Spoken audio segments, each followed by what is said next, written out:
तो ये हमें प्रश्न दिया गया कि 7 माइनस 24 आयोटा का वर्गमूल ज्ञात करना है। तो हम ये मान के चलते हैं कि माना ये मान जो है ये x प्लस आयोटा वाई के बराबर है और इसे हम समीकरण 1 दे करके चलते हैं। जैसा कि हमने थोड़ी देर पहले देखा था कि इसे हल करने के लिए हमें दोनों पक्षों का वर्ग करना है। तो जो दोनों पक्षों का वर्ग करेंगे तो हमें मिलेगा 7 minus 24 iota equal to x square plus iota square y square plus 2 iota x y. हम जानते हैं कि आयोटा स्क्वायर जो होता है वो -1 होता है, तो इस वैल्यू को हम यहाँ पुट कर देते हैं। तो 7 minus 24 iota equal to x square minus y square plus 2 iota x y. अब यहाँ पर आकर के हम तुलना करेंगे, ये रियल पार्ट है x square minus y square और लेफ्ट हैंड साइड में 7 है। तो तुलना करने पर हमें मिल जाएगा x square minus y square equal to 7। इसे समीकरण 2 नाम दे देते हैं। इसी तरीके से यहाँ पर ये इमेजनरी या फिर काल्पनिक भाग है 2 आयोटा एक्स वाई और यहाँ पर है -24 आयोटा। तो इसे हम लिख सकते हैं 2x वाई इक्वल टू -24 और इसे हम समीकरण 3 का नाम दे देते हैं। और सर्व समीका हम जानते हैं कि x square plus y square का whole square equal to x square minus y square का whole square plus 4x square y square ये होता है। तो यहाँ पर हम वैल्यू पुट कर देते हैं तो हमें मिल जाएगा x square plus y square का होल स्क्वायर इक्वल टू, देखिए x square minus y square की वैल्यू हमें पता है 7, देन ये 7 का स्क्वायर हो जाएगा 4x स्क्वायर वाई स्क्वायर। यहाँ पर देखिए 2xy है, दोनों पक्षों का वर्ग कर देंगे तो हमें मिलेगा 4x स्क्वायर वाई स्क्वायर और यहाँ पर हमें -24 का स्क्वायर करना होगा। तो अल्टीमेटली हमें यहाँ पर मिलने वाला है 49 प्लस 576 इक्वल टू 625। अब यहाँ पर x square plus y square का होल स्क्वायर है जो कि 625 के बराबर है। तो ये लेफ्ट हैंड साइड में हम वर्ग को हटाएं तो राइट हैंड साइड में वर्गमूल लग जाएगा। तो जो 625 है या 625 है इसका स्क्वायर रूट हमें मिल जाएगा 25। अब देखिए ये 2, 3 और हमें ये मिल गया समीकरण 4। पूर्व की भांति समीकरण 2 और 4 को जोड़ देंगे, लेफ्ट हैंड साइड के साथ ऐड होगा तो मिलेगा x square plus y square plus x square minus y square equal to 25 plus 7। Then देखिए ये माइनस वाई स्क्वायर ये प्लस वाई स्क्वायर है, ये दोनों कैंसिल हो जाएगा। अल्टीमेटली हमें मिलेगा 2x square equal to 32। Then again solve करेंगे तो ये 2 इधर गुणा हुआ है, 2 का मल्टीप्लाई हुआ इधर आकर के डिवाइड हो जाएगा तो हमें मिलेगा एक्स स्क्वायर इक्वल टू 16 और इसे और आगे सॉल्व करेंगे तो हमें मिलेगा x equal to plus minus 4। ये हमें एक चर राशि का मान मिल गया, x का मान मिल गया। अब हमें y का मान ज्ञात करना है तो इसे हम समीकरण 2 में रख देते हैं। समीकरण 2 से यहाँ पर प्लस माइनस 4 का स्क्वायर करेंगे तो अल्टीमेटली 16 ही मिलना है, चाहे -4 लिखें या +4 लिखें। तो यहाँ पर हम लिख रहे हैं +4 का square minus y square equal to 7, then 16 minus y square equal to 7। इसे जब हल करेंगे तो मिल जाएगा वाई स्क्वायर इक्वल टू 9। ये y square right hand side पे शिफ्ट कर सकते हैं, देन 16 माइनस 7 हो जाएगा। तो इसे और सॉल्व करेंगे तो मिलेगा y equal to plus minus 3। तो हमें x का मान मिल गया और y का मान मिल गया। तो थोड़ी देर पहले हमने देखा था कि square root over a plus iota b है तो जो वैल्यू मिलेगी आगे हमें उसमें पॉजिटिव साइन यूज़ करते हैं यहाँ पर, और अगर यहाँ पर निगेटिव वैल्यू है तो जो हमें वैल्यू मिलेगी यहाँ पर हम माइनस साइन का इस्तेमाल करेंगे। तो इस तरीके से हम लिख सकते हैं square root over 7 minus 24 iota equal to plus minus x plus iota y होता है। x का मान जो है हमें 4 मिला है और y का मान जो है 3, तो यहाँ पर हम -3 आयोटा लिखेंगे। तो इस तरीके से ये जो हमें वैल्यू मिली है ये इस प्रश्न का उत्तर है जहाँ पे हमने 7 माइनस 24 आयोटा का वर्गमूल निकाला है। अगला प्रश्न है 5 प्लस 12 आयोटा। ये एक कॉम्प्लेक्स नंबर या समिश्र संख्या है, इसका हमें वर्गमूल ज्ञात करना है। तो इसके लिए भी हम मान के चलते हैं कि ये एक समिश्र संख्या x प्लस आयोटा y के बराबर है और माना ये समीकरण 1 है।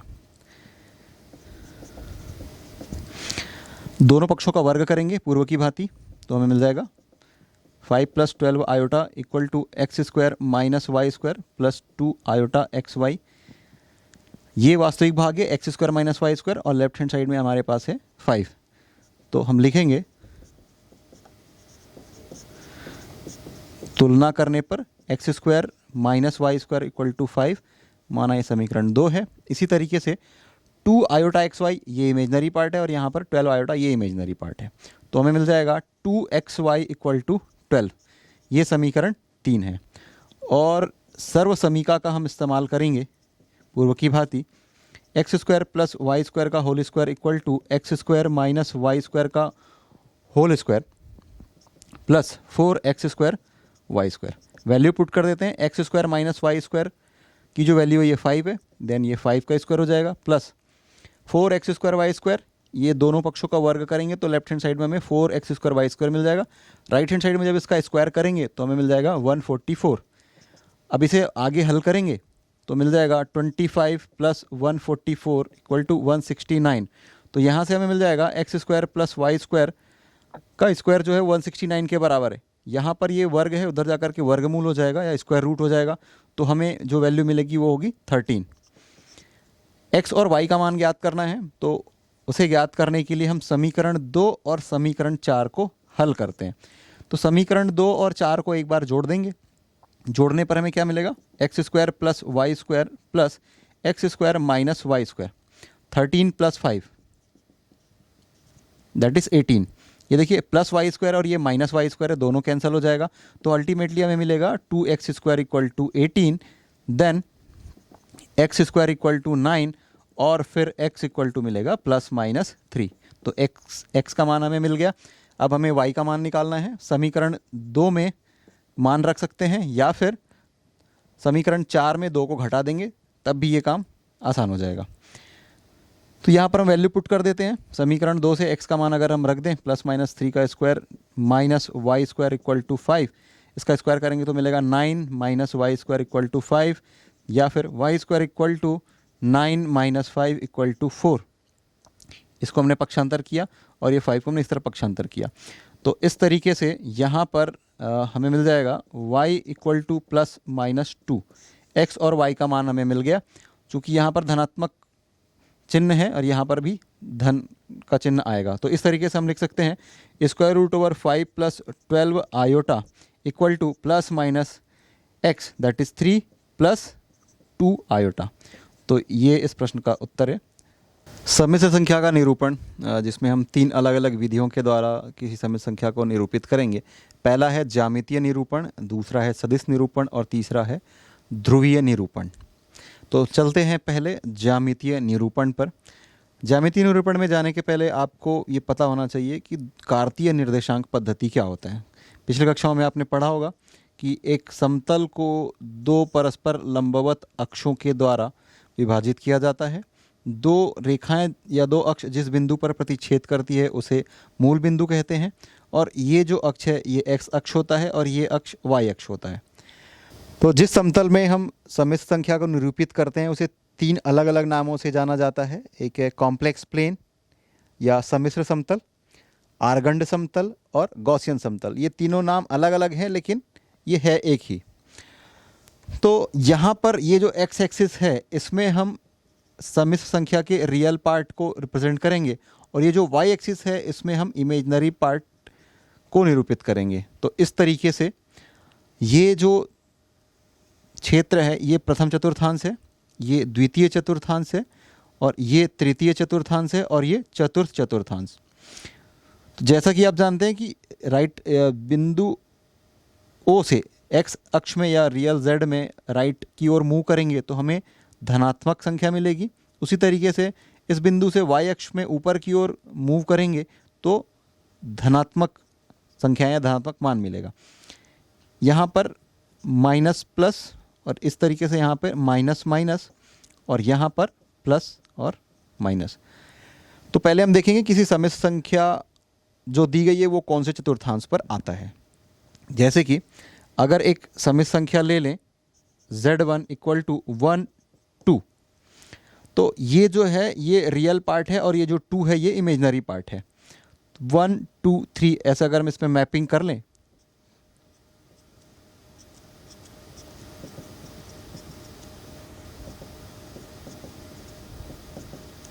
1 और 2 ये दोनों संख्याएं धनात्मक है, इसका मतलब है ये प्रथम चतुर्थांश में यह जो समित संख्या होगा वो उपस्थित होगा। ये 1 है और यहाँ पर ये 2 है, तो 1 से आगे स्ट्रेट लाइन खींचेंगे और यहाँ से भी स्ट्रेट, तो ये दोनों जिस बिंदु पर प्रतिच्छेद कर रही है ये बिंदु का जो निर्देशांक होगा ये 1 2 होगा या 1 2 होगा। उसी तरीके से यदि हम एक ऐसा बिंदु लें जिसका पहला निर्देशांक Z2 ये -2 और 1 हो, तो देखिए कि ये -2 और +1 है, माइनस और प्लस ये द्वितीय चतुर्थांश पर स्थित होगा। -2 और ये +1, तो ये एक ऐसा बिंदु होगा यहाँ पर ये -2 और ये +1 दोनों एक दूसरे को इंटरसेक्ट करेंगे, तो यहाँ पर इस बिंदु को हम प्रदर्शित कर सकते हैं -2 और ये +1 से। इसी तरीके से यदि हम Z3 ले लें और यदि दोनों बिंदु ऋणात्मक चिन्ह के साथ में हैं तो वो तृतीय चतुर्थांश पर स्थित होगा। देखिए ये जो क्रमिक युग्म है पहला भी ऋणात्मक है और दूसरा भी ऋणात्मक है, तो ये ऋण 2 और ये ऋण 2 ये यहाँ पर एक दूसरे को प्रतिच्छेद कर रहे हैं, तो ये जो बिंदु होगा ये -2 होगा। इसी तरीके से देखते हैं Z4 पहला कोऑर्डिनेट x जो है या रियल पार्ट ऑफ z यदि पॉजिटिव है और इमेजिनरी पार्ट ऑफ z जो है वो यदि नेगेटिव है तो वो चौथे चतुर्थांश पर स्थित होगा। जैसे कि 3 और ऋण 2 हम ले लें तो ये 3 है और ये ऋण 2 है, ये यहाँ पर इंटरसेक्ट कर रहा है, तो इस तरीके से 3 और ऋण 2 चौथे चतुर्थांश पर स्थित होगा। तो इस तरीके से हमने देखा कि एक समिश्र संख्या को ज्यामितीय निरूपण किस तरीके से आर्गन समतल में या गॉसियन समतल में किया जाता है। सदिश निरूपण में यह अक्ष तो वही होता है, जैसे कि अगर कोई बिंदु है 2 3 यहाँ पर है 2 3, तो मूल बिंदु से इस ओर इसी दिशा में एक रेखा खींच दी जाती है और ये रियल पार्ट ऑफ z और ये इमेजिनरी पार्ट ऑफ z, तो ये एक तरीके का उस सम्मिश्र संख्या का सदिश निरूपण हो गया। अब आ जाते हैं ध्रुवीय निरूपण पर। ध्रुवीय निरूपण या पोलर रिप्रेजेंटेशन, तो हमने ये देखा था कि एक बिंदु का निर्देशांक p x y होता है, ये कार्तीय निर्देशांक पद्धति होता है, और p r और थीटा के फॉर्म में जब किसी बिंदु के निर्देशांक को निरूपित किया जाता है तो वह पोलर फॉर्म होता है या फिर ध्रुवीय रूप होता है। तो अभी हमें जो समी संख्या दी गई होगी वो इस तरीके के फॉर्म पे होगा और हमें आर थीटा के फॉर्म में रिप्रेजेंट करना है। तो पहले देख लेते हैं कि ये आर और थीटा क्या है। मान लेते हैं कि ये दो निर्देशाक्ष हैं और यहाँ पर कोई एक वक्र है, वक्र में स्थित कोई बिंदु मान लेते हैं कि ये P है और ये मूल बिंदु O है। O से P के बीच की ये जो दूरी है यही दैशिक त्रिज्या या फिर R जिसे हम प्रदर्शित करते हैं, और ये मूल बिंदु से राइट की ओर ये 0 डिग्री की लाइन है, ये 90 डिग्री की लाइन है, ये 180 डिग्री की लाइन है, ये 270 डिग्री की लाइन है। तो 0 डिग्री की लाइन से एंटी क्लॉकवाइज डायरेक्शन में घड़ी के उल्टी दिशा में जो मापन है कोण का वो धनात्मक लिया जाता है। तो यहाँ पर जो 0 डिग्री की पॉजिटिव लाइन से बनने वाला जो एंगल है OP के साथ, यही कोण जो है वो थीटा कहलाता है या फिर इसे हम मापांक कहते हैं। तो इस एक्सिस पे हम रियल पार्ट ऑफ z को रिप्रेजेंट कर रहे हैं और इस एक्सिस पे इमेजिनरी पार्ट ऑफ z को रिप्रेजेंट कर रहे हैं। मान लेते हैं कि कोई एक बिंदु P यहाँ पर है जिसका निर्देशांक है x y, तो इस मूल बिंदु से इसे हम मिला देते हैं ये O, और इस P से real part of z axis पे एक लंब खींचते हैं और मान लेते हैं कि ये बिंदु का जो निर्देशांक या लंब पाद है वो m है, तो ये PM। अब यहाँ से ये जो एंगल बन रहा है 0 डिग्री की लाइन से एंटी क्लॉकवाइज डायरेक्शन पर, इसे हम मान के चलते हैं कि ये थीटा है। अब चूंकि इस बिंदु का निर्देशांक x y है, इसका मतलब है कि यहाँ से यहाँ तक की बीच की दूरी x होगी और P से लेकर M की बीच की दूरी y होगी, तभी इस बिंदु का निर्देशांक x y है। तो देखिए त्रिभुज POM में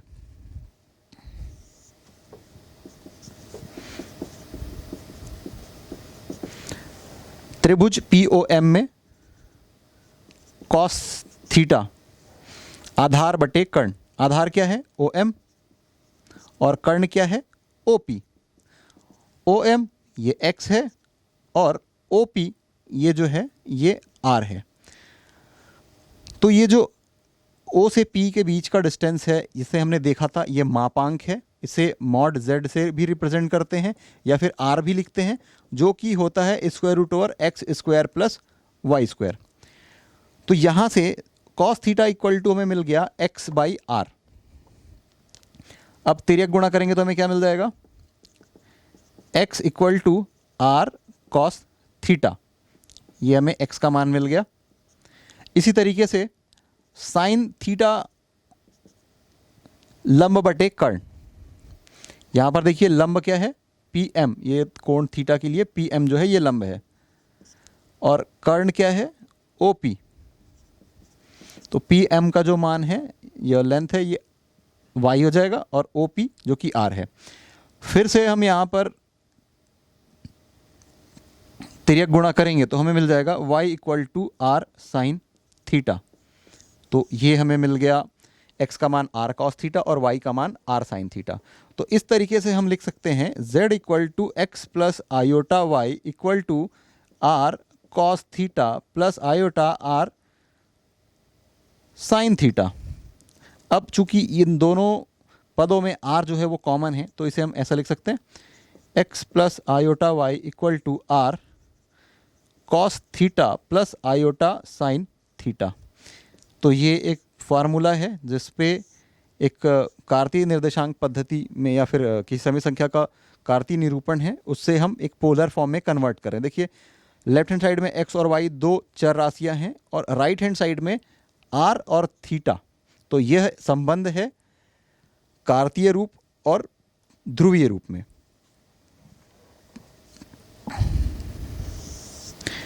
अब यहां पर बात कर लेते हैं थीटा की। 1 व 2 से यहाँ पर ये जो थीटा हमें मिल रहा है, तो हम ये करते हैं कि 2 में 2/1 कर लेते हैं। तो हमें क्या मिल जाएगा, y बाई एक्स, ये देखिए y और ये x। उसी तरीके से हमें मिल गया r sine theta upon r cos theta. r और r कैंसिल हो गया, और हम जानते हैं कि साइन थीटा बटे कॉस थीटा ये टेन थीटा के बराबर होता है। तो यहाँ से हम लिख सकते हैं tan theta equal to y by x, या फिर theta equal to tan inverse y by x, जिसे हम किसी समित संख्या के कोणांक या फिर आर्ग्यूमेंट के नाम से जानते हैं। कोणांक या फिर आर्ग्यूमेंट, तो हम देखेंगे कि समित संख्या का आर्ग्यूमेंट थोड़ी देर पहले हमने देखा था, टेन थीटा इक्वल टू आया था वाई बाई एक्स, देन हमने लिखा था theta equal to tan inverse y by x. तो ये गॉसियन प्लेन है, और अगर बिंदु यहाँ पर स्थित है उसके लिए हमने देखा था। तो सबसे पहले हम लिखेंगे कि z equal to x plus iota y, ये दिया गया था, एंड देन हमने लिखा था that is r cos theta plus iota sine theta. ये हमें पोलर फॉर्म में कन्वर्जन हो गया था, ध्रुवीय रूप में हमने इसे निरूपित कर लिया था। इसके बाद हमने देखा कि टेन थीटा इक्वल टू हमें वाई बाई एक्स मिला था। यहाँ से लिखा था tan theta equal to tan inverse y by x. तो जब बिंदु प्रथम चतुर्थांश पर स्थित होता है यहाँ पर, तब जो हमें कोणांक मिलता है वो theta equal to tan inverse y by x मिलता है। लेकिन जब बिंदु या समित संख्या दूसरे, तीसरे और चतुर्थ चतुर्थांश पर स्थित हो, तो स्थितियों में थोड़ा सा बदलाव आ जाता है। वो ये कि सबसे पहले हम चिन्ह की उपेक्षा करते हैं, तो हमें जो मिलेगा चिन्ह की उपेक्षा करने पर, मान लेते हैं कि ये जो मान हमें मिल रहा है ये अल्फ़ा है, और इसके लिए हमने लिखा tan inverse y by x. यहाँ पर ये मॉड है, इसका मतलब ये मॉड का मतलब यहाँ पर हम चिन्ह की उपेक्षा कर रहे हैं, तो जो हमें मान मिल रहा है अल्फ़ा, ये tan inverse y by x के बराबर है। चलिए ये उदाहरण के माध्यम से समझते हैं। मान लेते हैं कि z1 एक कॉम्प्लेक्स नंबर है और ये 1 प्लस आयोटा है, x प्लस आयोटा y जो होता है, यहाँ पर x का मान 1 है और y का मान भी 1 है। तो यहाँ पर जो हमें थीटा मिलेगा ये होगा tan inverse y by x, ये रियल पार्ट है और ये इमेजनरी पार्ट है। या फिर आप इसे इस तरीके से भी समझ सकते हैं कि real part of z1 equal to 1 and then imaginary part of z1 equal to 1। ये x का मान है और ये y का मान है। तो यहाँ से हम लिख सकते हैं tan इनवर्स 1/1, या फिर ये जो मान हमें मिलेगा ये मिलेगा tan इनवर्स 1। अब tan का जो टेबल है जहाँ पे 0 degree, 45 degree, 30 degree, 45 degree, 60 degree और 90 डिग्री के लिए स्टैंडर्ड एंगल की कुछ वैल्यूज़ दी होती है, तो आप वहाँ पर देखेंगे कि ये जो 1 है ये tan 45 का मान है। तो यहाँ से हम tan इनवर्स इसे tan 45 को पाई बाई रेडियन में π/4 रेडियन ऐसा लिखते हैं। तो tan इनवर्स और tan जो होगा ये एक दूसरे के रेसिप्रोकल हैं, कैंसिल हो जाएगा। तो अल्टीमेटली हमें मिलेगा थीटा इक्वल टू π/4। तो यही जो है उस सम्मिश्र संख्या का ये 1 प्लस आयोटा का कोणांक है। अब यदि इसे ध्रुवीय रूप में लिखने कहा जाए, ध्रुवीय रूप में लिखने के लिए हम इस फार्मूले का इस्तेमाल करेंगे, that is z equal to x plus iota y equal to r cos theta plus i sine theta. तो हम यहाँ पे r का मान निकाल लेते हैं। r क्या होता है? r होता है स्क्वायर रूट और रियल पार्ट का स्क्वायर प्लस इमेजनरी पार्ट का स्क्वायर। तो यहाँ पर रियल पार्ट 1 है, इमेजनरी पार्ट भी 1 है। तो यहाँ से हम लिखेंगे 1 square plus 1 square equal to square root over 2। तो ध्रुवीय रूप में हम लिखेंगे तो हमें क्या मिल जाएगा? 1 plus iota equal to r. R की जो वैल्यू है ये हमें मिला √2 कॉस थीटा, और थीटा की वैल्यू हमें मिला π/4। तो हम यहाँ पे लिखेंगे कॉस π/4 प्लस आयोटा साइन π/4। तो इस तरीके से हम किसी दिए गए समय संख्या का ध्रुवीय रूप लिख सकते हैं। तो अभी ये जो बिंदु था ये 1 प्लस आयोटा ये प्रथम चतुर्थांश पर स्थित था। अब देखते हैं जब बिंदु द्वितीय चतुर्थांश पर स्थित हो। तो मान लेते हैं कि कॉम्प्लेक्स नंबर है z2, ये -1 प्लस आयोटा है। तो पहली बात ये है कि -1 प्लस आयोटा, पहला जो पार्ट है ये रियल पार्ट ये निगेटिव नंबर है और दूसरा जो पार्ट है वो पॉजिटिव है। तो इसका मतलब ये कि ये द्वितीय चतुर्थांश पर यह बिंदु जो है वह स्थित है। तो यदि हम मॉड z का मान निकालें या r का मान निकालें तो हमें मिल जाएगा रियल पार्ट का स्क्वायर, रियल पार्ट है -1 का स्क्वायर प्लस यहाँ पे 1 का स्क्वायर। अल्टीमेटली इसे जब सॉल्व करेंगे तो मिल जाएगा स्क्वायर रूट 2। अब थोड़ी देर पहले हमने कहा था कि अल्फ़ा निकालेंगे जब कोई बिंदु प्रथम चतुर्थांश के अलावा शेष किसी भी चतुर्थांश में हो। तो उसके लिए हम लिखेंगे alpha tan inverse mod y by x. इसका मतलब है चिन्ह की उपेक्षा कर रहे हैं x और y की। तो यहाँ पे हम लिख सकते हैं alpha equal to tan inverse y, ये x वाला पार्ट है और ये y वाला पार्ट है। y का मान 1 है और x का मान ऋण 1 है। तो चूंकि हम यहाँ पर चिन्ह की उपेक्षा कर रहे हैं इस वजह से सिर्फ हम यहाँ पर लिखेंगे 1, और ये हमें मिल गया tan इनवर्स 1। और थोड़ी देर पहले हमने देखा था कि ये tan π/4 का मान होता है या 45 डिग्री का मान 1 होता है। तो यहाँ से हम लिख सकते हैं अल्फ़ा इक्वल टू π/4। जब कोई बिंदु द्वितीय चतुर्थांश पर स्थित हो तो उसका कोणांक theta equal to pi minus alpha होता है।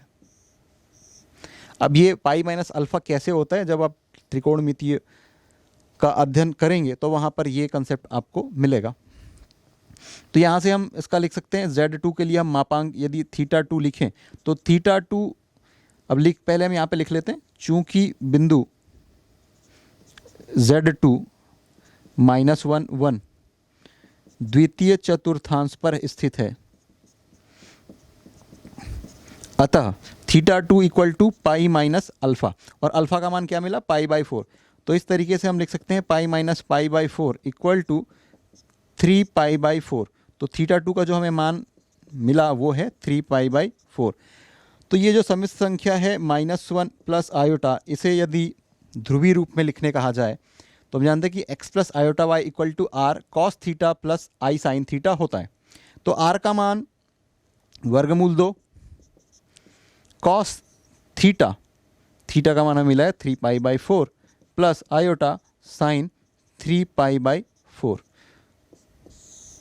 तो यह जो बिंदु था यह दूसरे चतुर्थांश पर स्थित था, जिसका कि हमने कोणांक निकाला, मॉड्यूलस z या फिर मापांक निकाला उस समित संख्या का, उसके बाद हमने इसे ध्रुवीय रूप में लिखा।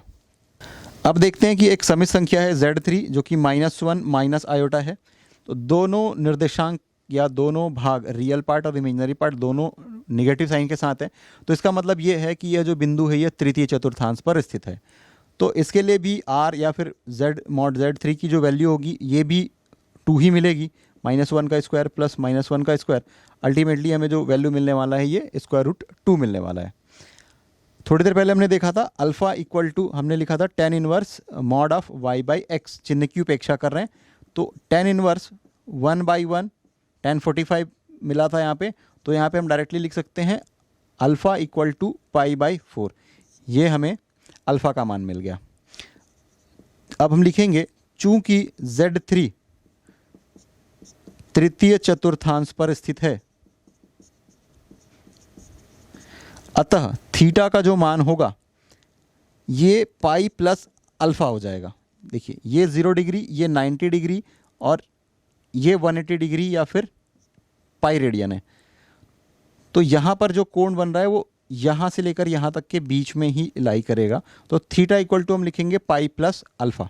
अल्फ़ा का मान है π/4, तो पाई प्लस π/4, इसे जब हल करेंगे तो आपको मिल जाएगा थीटा इक्वल टू 5π/4। अब Z3 को यदि ध्रुवीय रूप में लिखा जाए तो r का मान √2 और cos थीटा के लिए 5π/4 प्लस आयोटा साइन 5π/4। तो इसी तरीके से आप तृतीय चतुर्थांश पर स्थित किसी भी समित संख्या का ध्रुवीय रूप लिख सकते हैं। तो अगली समित संख्या हम लेकर के चलते हैं Z4। यदि ये 1 माइनस आयोटा हो तो हम ये देख पा रहे हैं कि पहला जो रियल पार्ट है ये पॉजिटिव है और दूसरा इमेजिनरी पार्ट जो दिख रहा है वो नेगेटिव है। तो प्लस माइनस ये चौथे चतुर्थांश पर स्थित यह बिंदु है।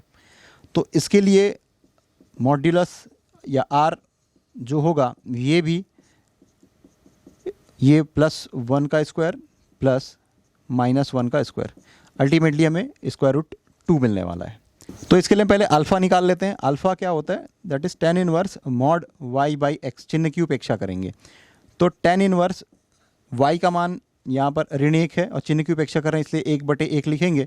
तो अल्टीमेटली पिछले प्रश्न में जैसा हुआ था tan इनवर्स tan π/4, 1 जो है वो tan π/4 का मान है। इसको हल करने पर हमें मिलेगा अल्फ़ा इक्वल टू π/4, ये हमें अल्फ़ा का मान मिल गया। अब लिखेंगे चूंकि Z4 चतुर्थ चतुर्थांश पर स्थित है, अतः theta equal to 2π minus alpha या फिर माइनस अल्फ़ा लिख सकते हैं। आप दोनों में से कोई भी वैल्यू लिख सकते हैं या दोनों वैल्यू लिख सकते हैं। तो हमें क्या मिल जाएगा, थीटा इक्वल टू 2π माइनस π/4। इसे सॉल्व करेंगे तो आपको मिल जाएगा 7π/4 या फिर थीटा का मान आप लिख सकते हैं -π/4। माइनस का मतलब है एंगल का मेजरमेंट आपने निगेटिव डायरेक्शन में किया है, इस वजह से यहाँ पे ऋणात्मक चिन्ह आएगा।